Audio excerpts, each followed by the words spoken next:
अहो, ज्या ज्या लोकांनी इच्छा व्यक्त केली आहेत ना, ती माझ्या करताच केली.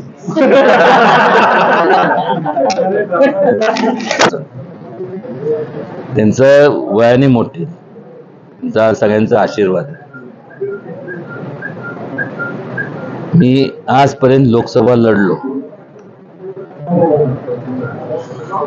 आवर्जून या ठिकाणी तुम्हाला सांगावंसं वाटतं की प्रत्येकाने मला सांगितलं, उदयनराजे तुम्ही आत्महत्या करताय. अशाचं कारण नाही, तोंडच्या गप्पा नाही, सरपंच पदाचा पण राजीनामा देत नाही. निवडून आलेला खासदार शेवटच्या 3 महिन्यात कोणी पण देतं, पहिल्या 3 महिन्यात जर दिला असेल तर मी दिला. त्याचं मूळ कारण तुम्ही लक्षात घ्या.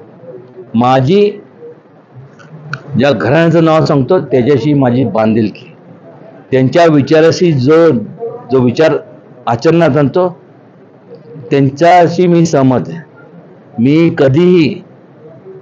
मी इश्यू बेस्ड पॉलिटिक्स वरती विषय माझा असतो. कधी बाकीचं काय नाही. राजकारण कधी केलं नाही, कधी करणार नाही. केलं तर समाजकारण, लोकांचं हित त्याच्यात जोपासलं गेलं पाहिजे.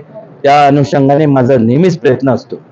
आणि मग अनेकांनी मला सांगितलं की हे आत्महत्या तर आत्महत्या, पण ज्या विचार आपल्याला पटत नाही, तुम्हाला सगळ्यांना माहित आहे की म्हणलं त्याबरोबर त्यांच्याबरोबर राहायचं, मग ते हिपोक्रेसी होती.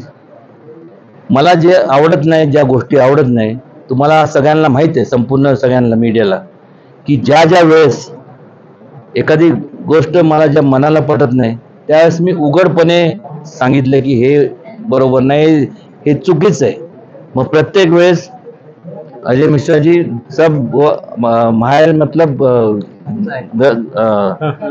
ससुर तो उधर म्हणजे घर का है, सब इनके बड़ी पट्टी आती थी. वैसा नहीं था. मैं किसी को कम नहीं लिखना चाहता हूँ, लेकिन जो गलत है, अगर मैं भी अगर गलत की चीज करूं तो मुझे भी शासन होना चाहिए.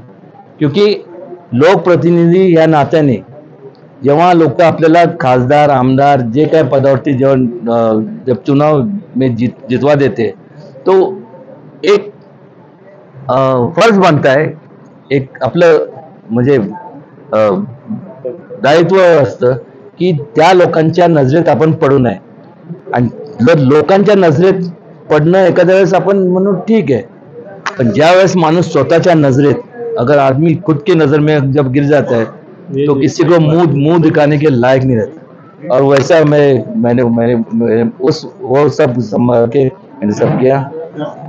और ज्या ज्या लोकांनी इच्छा व्यक्त केली आहेत ना, ती माझ्या करताच केली.